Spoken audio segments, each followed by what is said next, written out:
Hey guys, welcome back to another episode of Everyday Educate podcast. I'm joined with James today. How's it going, my friend? It's going very well. Thank you so very much for having me. Yeah, absolutely. We connected on Twitter. I came across your profile and I saw a lot of wonderful things that you're tweeting and just good educational content and a lot of stuff about artificial intelligence and how that's affecting education. I just wanted to connect.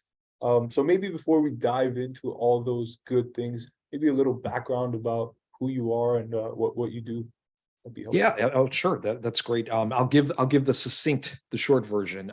But yeah, my name is Jim or James Brauer. You'll see both on social media. And professionally, my current role is actually as a director of graduate education at Avila University. It's a small private liberal arts college down in Kansas City, Missouri. And I was brought aboard about 6 months ago to help launch a bunch of newer graduate level online degree programs.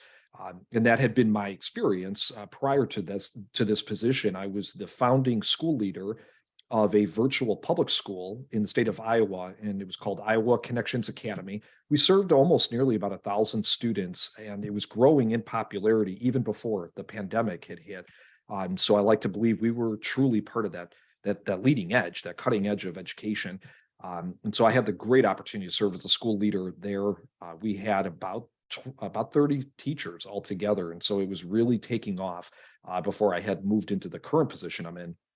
And then before that, I've also been an assistant principal and a special education teacher. That's how my career in education had begun. I'm just very passionate about learning. I'm passionate about, I'm just a firm believer that there are those that knowledge is powerful. Information is very powerful, but powerful when it's in the hands of those that can then do something with it. That's the great equalizer. And with that knowledge and power and information, we could do great things in this world. And I feel like it's my duty to be a part of any process I can be that gets information out. So the more I can be, whether it's a teacher, an innovator, an entrepreneur, whatever I can do, I just want to ensure that the mission is there to get information out to others. So whatever I learned, I feel like I got to share it with others. And that's exactly what you've been doing with your podcast and your mission, I suspect, too. So we have some alignment here, and I'm just glad to be a part of your mission now. Yeah, absolutely. And yeah, that's how we initially started was actually in the physical product space. So actually, Okay.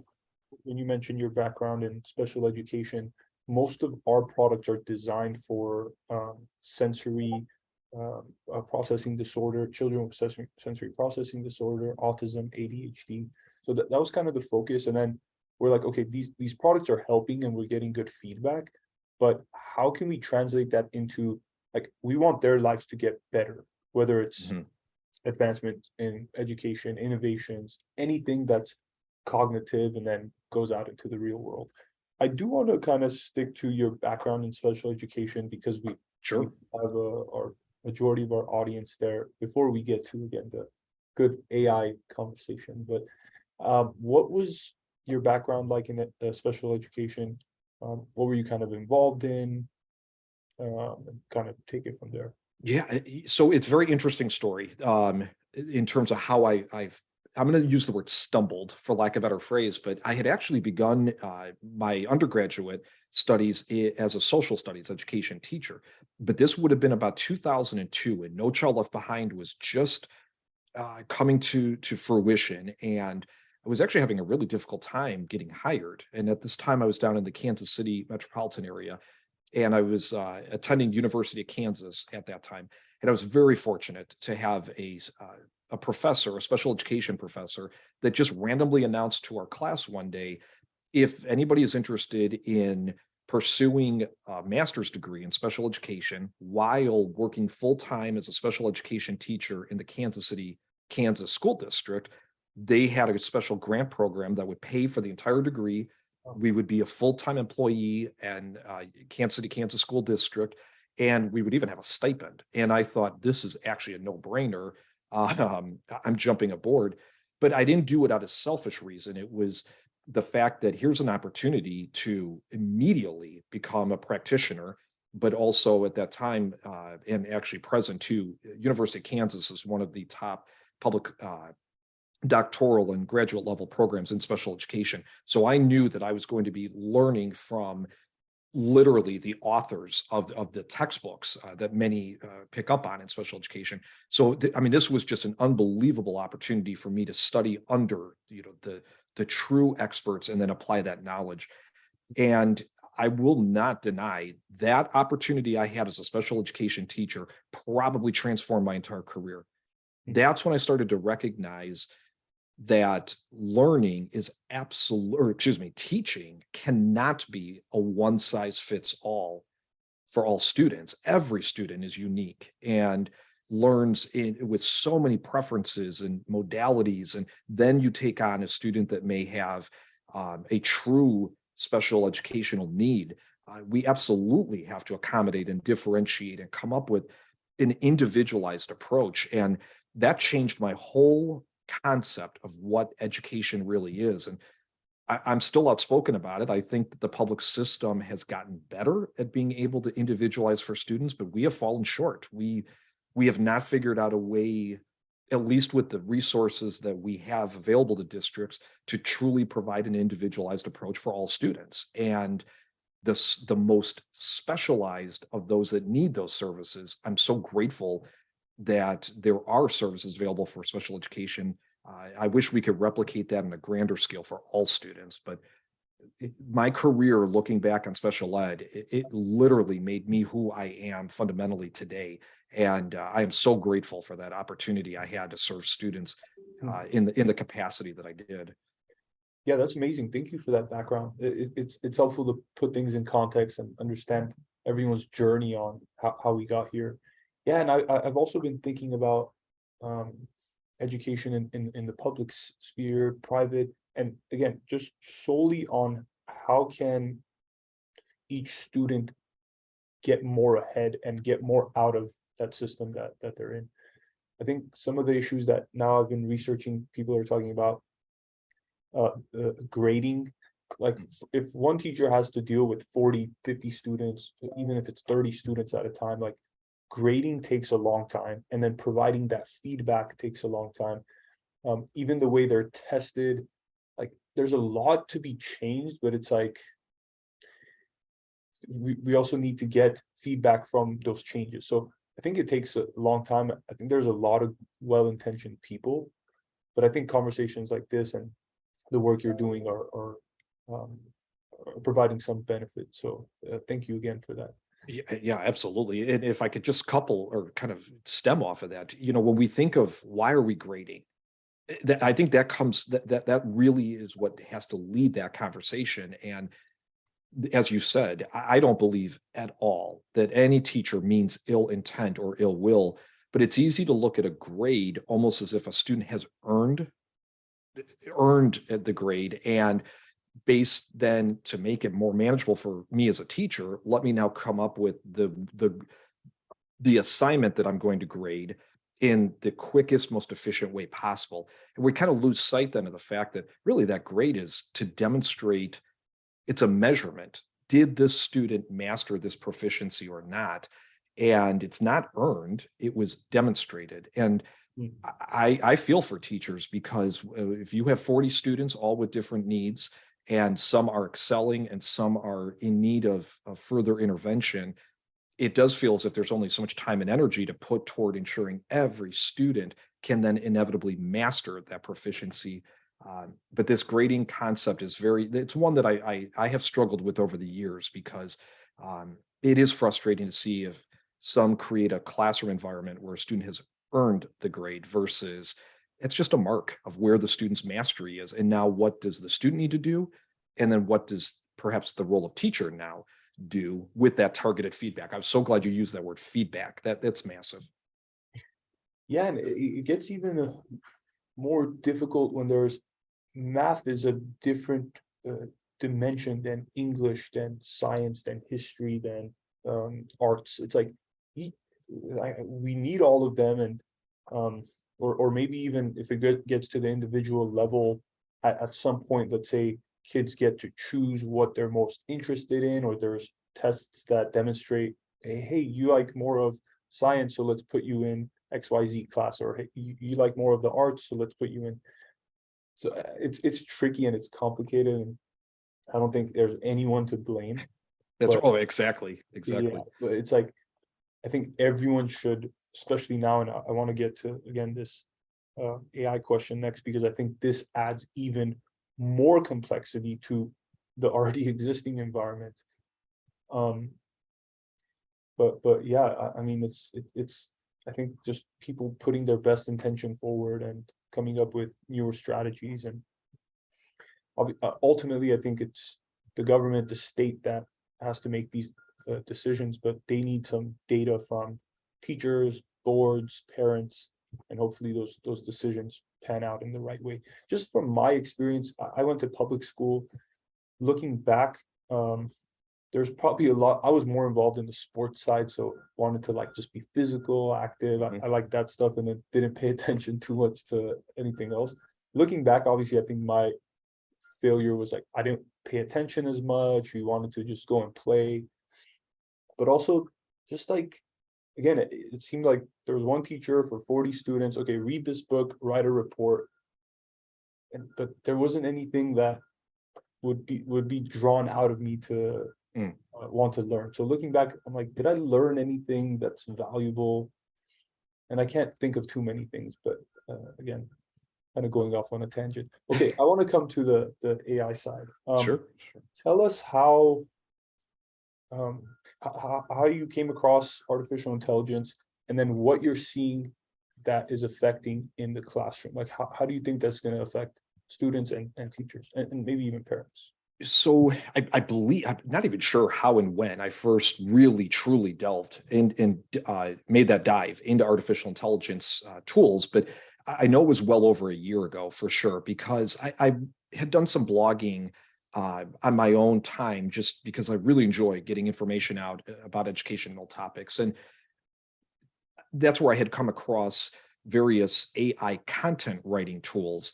And I was fascinated by it because I thought, wow, maybe something like Grammarly or WordTune, which are using a certain type of artificial intelligence transformer, we'll call it, uh, could take your original sentence and rewrite it so that it's more grammatically correct. And I thought, oh, this is perfect. This is exactly what I need. Then I found the tool WordTune that will actually rewrite your sentence to use different tones or different voices. And I thought, wow, this is fascinating also.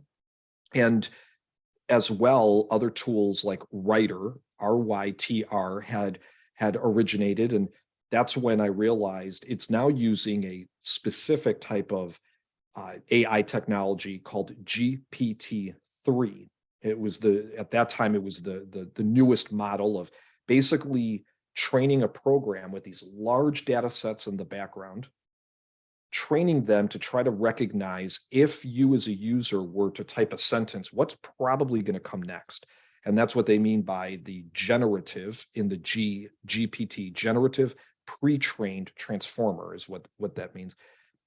So long story shortened for us though, like I didn't even get into the science of it. I was looking at this like, this is like magic. This is fantastic.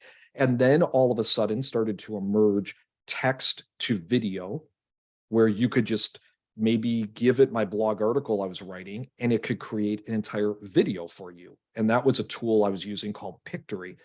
And then came DALL-E, which you may have heard of in your audience, or Midjourney. And these are where you can write a text and it will create an image. So all of a sudden I started putting these all together as tools that I would use in my social media and my blogging. I could repurpose blog articles that I had written, saving me time. I could then feed it into a text to video generator, and then I could have an image royalty free generated for me as well. And there's my social media post all of a sudden. And then that hamster wheel of mine started clicking more, where I thought, if I'm doing this for blogging, why can I not do this professionally? And that's when I started to dive in even deeper with certain tools. Jasper is the one I use regularly, and Hello Scribe. Not to give a plug, these are just ones I use regularly. and they have templates that are built in. So for instance, it might say, how about a press release template? What is your topic? And you can provide as much detailed information as possible, and it will then generate for you a press release up to maybe 1,000 characters or 750 characters. And I started experimenting and learning there is some benefit here for teachers that can absolutely enhance their teaching ability and start to make their lives a little bit more efficient and effective.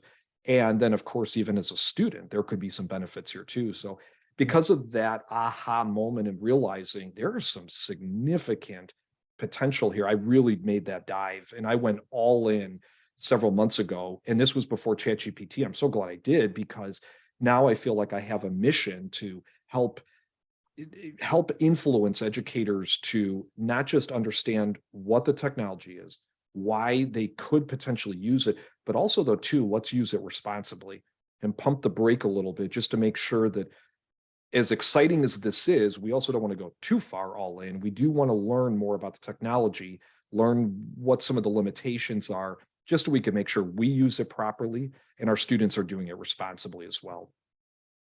Yeah, I've also been experimenting just professionally, trying to see what can we expedite or get ideas from, and it's obviously trained on, I think, like you mentioned, GPT-3. I think it was 175 billion data points, and that's from the internet, books. So Shakespeare, history, anything history, science, coding, like this. It's not just writing something, but coded this website for me that has um whatever, and obviously it can do that. Now it's not 100% accurate, as I'm sure, Right.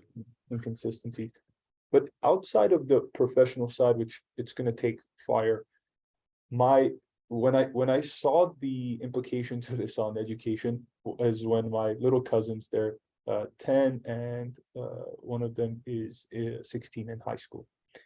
He sent me Chat GPT, OpenAI, and he's like, watch this. um, I'm writing my book report using this, and I'm like, oh my goodness. Right.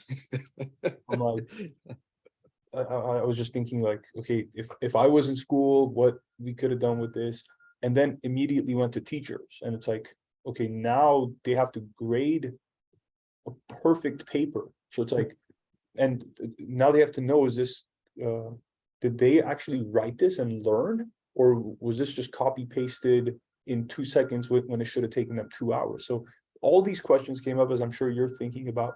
Yeah.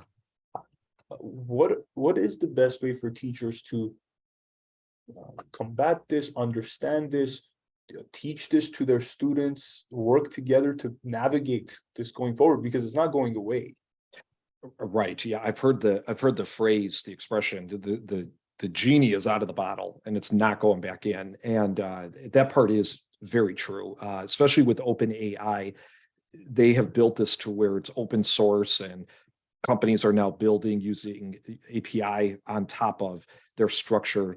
And so there are every day now, and every hour, it seems there's a newer tool that's just been released. So you're right. This is not going away.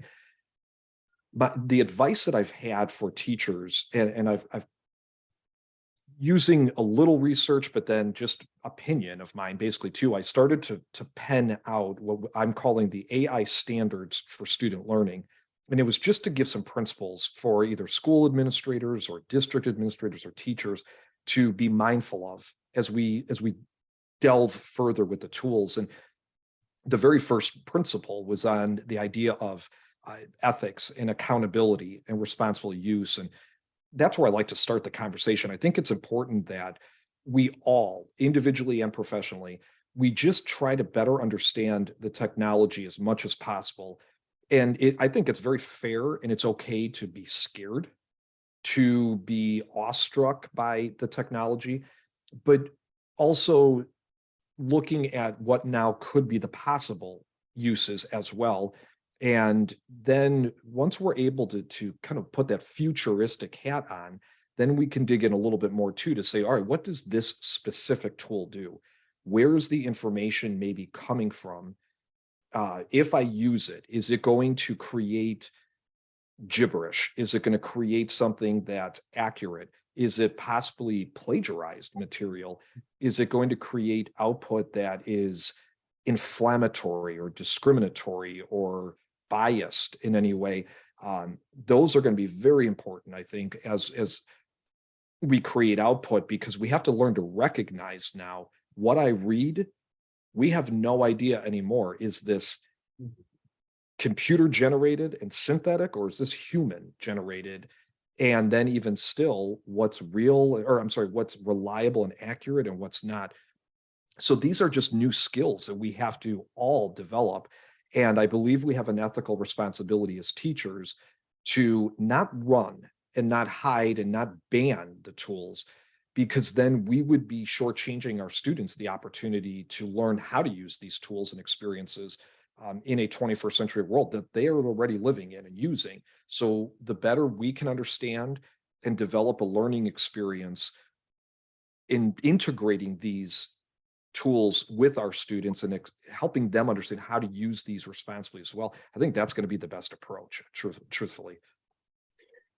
Yeah, I couldn't agree more. I think just everyone taking the time to understand first how it works, and then I think prompting, and I want to kind of get your thoughts on prompting it to get some responses. I want to share my screen with Sure, something that absolutely. I shared, and just so everyone can see exactly what we're talking about, that can maybe help put this more into context. So obviously we have ChatGPT. This is open and free to use. Anyone can do it with a regular email. So I wrote something as if I was in high school, and this is the prompt: write a 500-word essay on how Shakespeare shaped the English language in modern civilization. And lo and behold, this is done like instant. It takes a minute to write this entire thing. Of course, and then I went into some math, and it did math, but I want to kind of do this again, this prompt. And then, so assuming this is a student writing this, you can see it's kind of taking its time. How would you say, let's say students are going to get a hold of this and start writing. How should teachers take this text and know what to do with it? Is there like, Well, yeah, format that's right a now?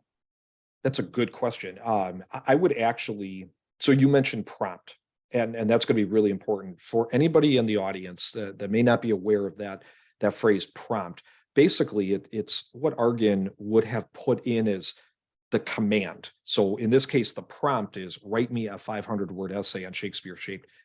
And as a teacher, knowing that whatever your assignment is or your assessment is, if we look at what it is that we're asking the student to now do for that assignment or assessment, we have to now kind of think of, will the student be able to go to a free tool like ChatGPT and enter into their prompt, write me an essay, 500 words, because that was your assignment as a teacher. Mm. The advice I have is that you can go about this maybe two different ways. And the first would be, if you know that a student might generate a 500-word essay, great. But then maybe the extension to that is to then say, if you used an outside source, can you identify, was all the information accurate, or where was the information inaccurate? And please provide your evidence for that, or please provide your resources to help justify that answer. Now, of course, that may be a higher level age assignment. That might be for something at high school. But you can also, though, craft a question for the student that might say something like, some people believe that Shakespeare changed literature for all of humanity. What are examples in your current life that have influenced your personal?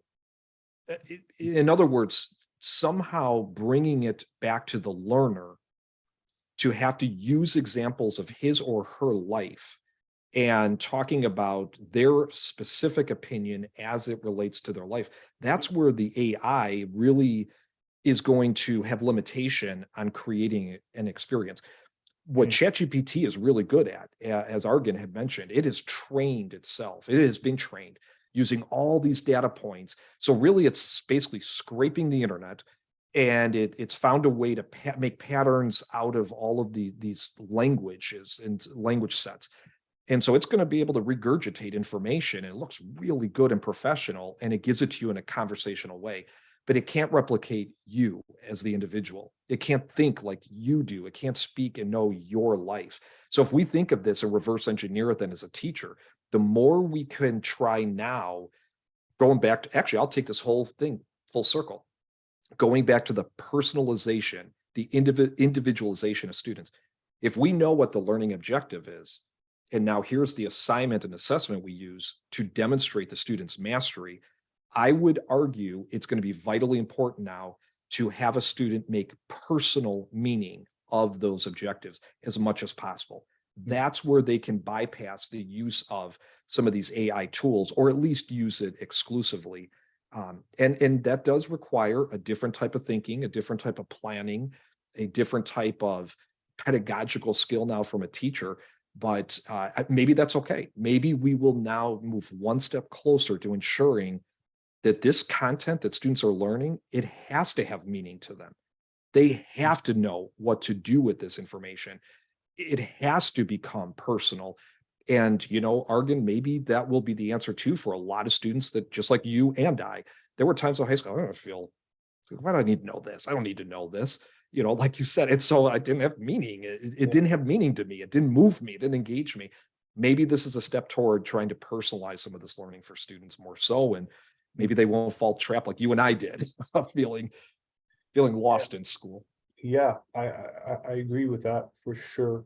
I think again, this might just be the beginning, but getting that awareness that first this exists, Mhm. having that understanding of how does this work, how can we detect, and just going deeper into it is, I think, foundational. And then where it goes from there, and how to use it to advance students' education instead of just having them copy paste. That's right. We're seeing history unfold. One thing that we're talking that came up to me is, maybe as teachers, if they know students are going to use this, I was just thinking, how would you grade this as a teacher? So let's see if it gives some tools now to teachers on understanding like how it can grade. So it's like, we have, if students are going to use this to their benefit, I feel like teachers should also combat AI with AI. Yeah, right. Yeah, exactly. It's the cat chasing the mouse, and the mouse is chasing the cat here. It's interesting.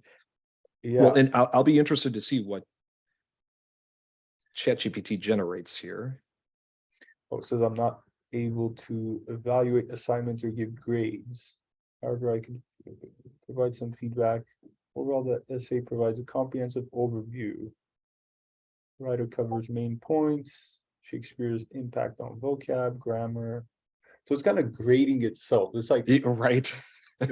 which is kind of funny. It generated its own content, and now it's going to evaluate itself. Something I have done this before, but let me throw out one quick disclaimer for teachers. Please know your district's policies, your school building, but especially your district policies regarding this type of technology. Because what you could do prior to this assignment as a teacher, you can say, I would like to create an assignment for my students to write an essay about Shakespeare's influence on literature. Please provide me some ideas that I can include in a rubric to evaluate their assignment. It will then create, or it will come up with an outline, and you can actually ask it to put it in a table, a rubric table for you with points. It will create the whole rubric for you. If you copy and paste that rubric and save that for later, when it comes time then to come up with feedback for students, again, this may be to some not able to be done, or some may consider this unethical. So again, just I say this with the disclaimer, you could use the student's response and you could copy and paste it into ChatGPT, then say underneath it, please evaluate it according to this rubric. And it will then actually come up with wow. the various ways that that student's writing fits into that rubric. It will also, if you ask it to create a feedback statement for improvement, or please identify an area of recommendation for the student to improve on the lowest scored area of the rubric, it will actually come up with some sentences. And there are some that says, well, that's not fair. The teacher's not even reading it. If we use it as a tool, it could give you as a teacher talking points, and then you can always take that and put it into your own language and wording. You could and should check to see if it is accurate with the student work. So there's ways that we could use this as an assistant, as a tool, or there will be some that, just like is human nature, they just want to copy paste, and there will be those that use it like that too. So Argan's point on the prompt, that's where I would encourage folks, when we say it's important to understand the tool and how it works, you first have the very normal, I'll call it the surface level question. Please write me an email to my boss saying I need a pay raise. Okay, it'll do just that. But then you can get even more creative. After it wrote that email, you could then say, that didn't seem to that wasn't convincing enough. Please rewrite it so that it sounds more convincing and influential using the voice of Joe Rogan. And it will then rewrite it again in the tone and voice of Joe Rogan. That's boring, and so you can keep adding onto the output until you get your desired. And that's what's so incredible about this. You could do that in seconds. It's incredible. Fascinating. Yeah, I really like the idea of the rubric. And of course, you're right. I think teachers should consult with the district. Like, this is just brand new technology that governments don't know. Like, regulation is always 5-10 years behind. Always, yes. And this reminds me in some sense of how the internet initially started, and there's with every technology revolution, there's a double-edged sword. It can be really good use, and then people can take that and use it for ill. The internet beginning, social media, the list goes on, and now we have artificial intelligence processing language. And I think it goes even deeper with something, as I'm sure you know, called reinforcement learning, where let's say someone can create an app on top of this, like you mentioned with the API, and then now all the conversations that I have with this specific app, whatever that might be, gets recorded. All the data points that I give it, it can remembers that, and then it can use that down the line to give me even more personalized feedback. So yeah, it's pretty crazy stuff, but I'm sure you're talking about it and vocal. I'm going to leave your Twitter oh, sure. Yeah, thank you. Description here so people can follow along. But kind of switching back to students here and their success in 23 and the year 23 and going beyond. What are some things that students need to do in order to be prepared for success? And maybe in the context of students that are in middle school, high school, preparing to go into college and enter the real world, what would be a few tips that you have for them that can help them prepare to be successful in the real world? This, had you asked me this question a year ago or 5, I think I would have felt confident with, all right, here's my advice, here's my recommendation. And now because we're seeing the future unfold in front of us so quickly, it's hard to even envision anymore a year out, let alone 5 and 10. But that's the stepping point that my response stems from. I think the advice that I would certainly offer any middle school aged, high school age student is to know that we absolutely will be a part of a technologically and an information driven world. And we are seeing certain sectors and industry make that transformation into all technology, all information. So if that's an area of interest to you, then the two pieces I think of immediately are, there's this understanding that we absolutely need to have as much interest and information and knowledge about computer science, on the various types of technology, especially when it's coming now to artificial intelligence, collective intelligence. But at the same time, what's interesting is a lot of those industries don't have a lot of employees at a single company. So it's a very competitive job market as well. So if I really had advice, what I would say is to learn to learn how you can build your own business, your own brand, your own presence with a topic that you're going to explore as deep as you can to then help others with that information and knowledge. That will help you be your own boss. That helps you not be held into a box that a single company or industry puts you into. And it gives you room to grow and innovate. Because I don't know if we are fully aware of what the world will be in 10, 15, 20 years. So the more flexible, more versatile you are, the more you're able to take information, first off, even find information, and then categorize it to know what to do with all the information. That right there is going to be the biggest, the hardest part. But on the other side, though, too, I want to always make sure, because I came from a very blue collar family in Chicago, and I want to make clear too. Yes, the world is moving; it already has, but it will continue to move toward a technologically and information driven world. But at the very same time, too, if that is not your thing and you are extremely passionate and interested, we need people that know how to fix things. I mean, you could have the most computer driven cars and vehicles in the world. Somebody still has to fix it. And a lot of those areas have also, though, become very electronic information, computer driven. And so the more, I guess I have no direct answer other than find that passion and explore it. But I would argue, and I can't believe I'm saying this as a public school educator and somebody at higher ed, there's formal education. That's the education you're going to get from a school. And then there's informal education. That's the education you're giving yourself. Don't ever discredit that. That's the power. You can educate yourself and have just as much access to all the information in the world now because of these tools. You don't need a college or university to give it to you. You don't need a classroom to give it to you. The world is our classroom now.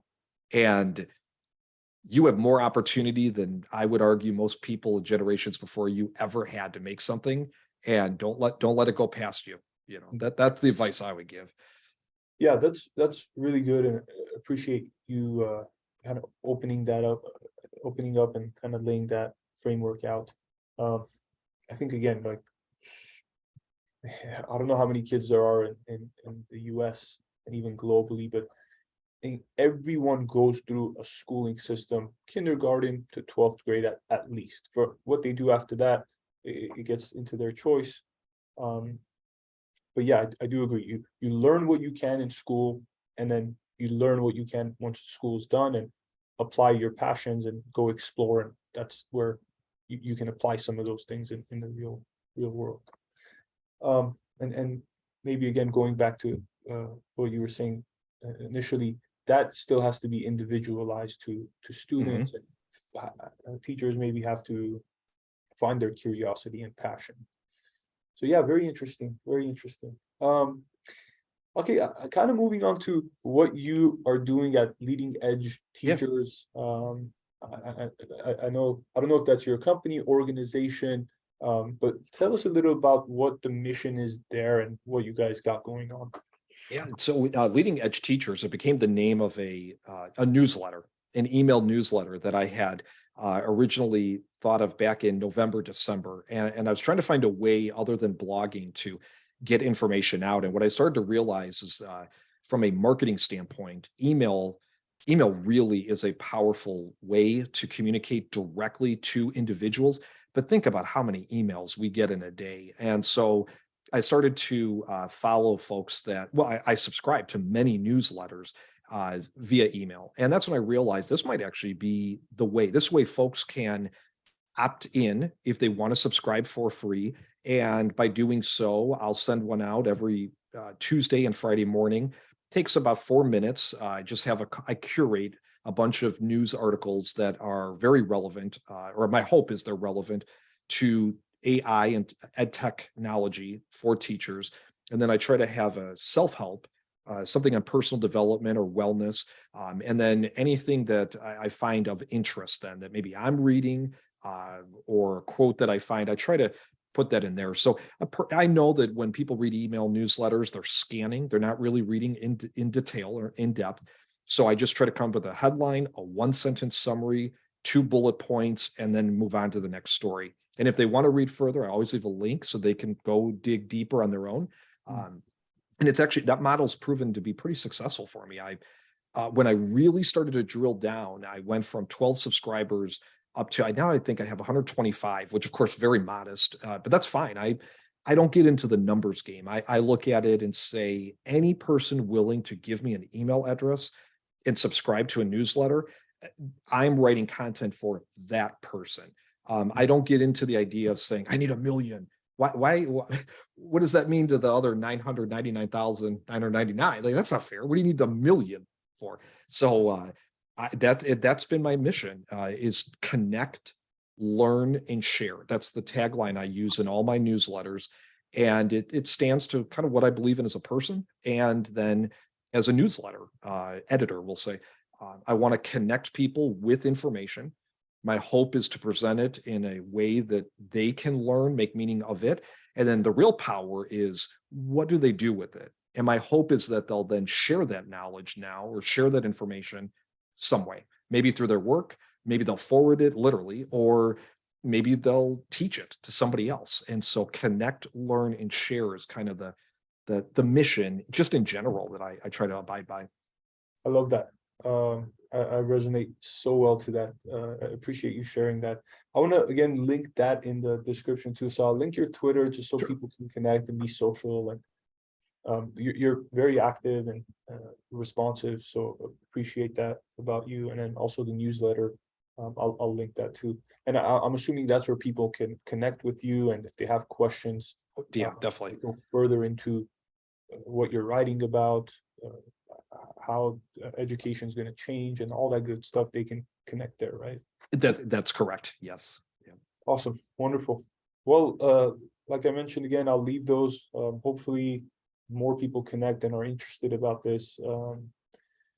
And hopefully we can do this again, kind of as we see more tools being introduced in the marketplace, and new prompts and new ideas, rubrics, whatever that might be, that can actually help students, that can actually help teachers. I would love to sit down, maybe whatever you come across, share screens and kind of definitely, maybe even do a live stream and bring people on and answer their questions. So I think, again, staying in line with that, connecting, learning, sharing as your motto, I'd love to do that.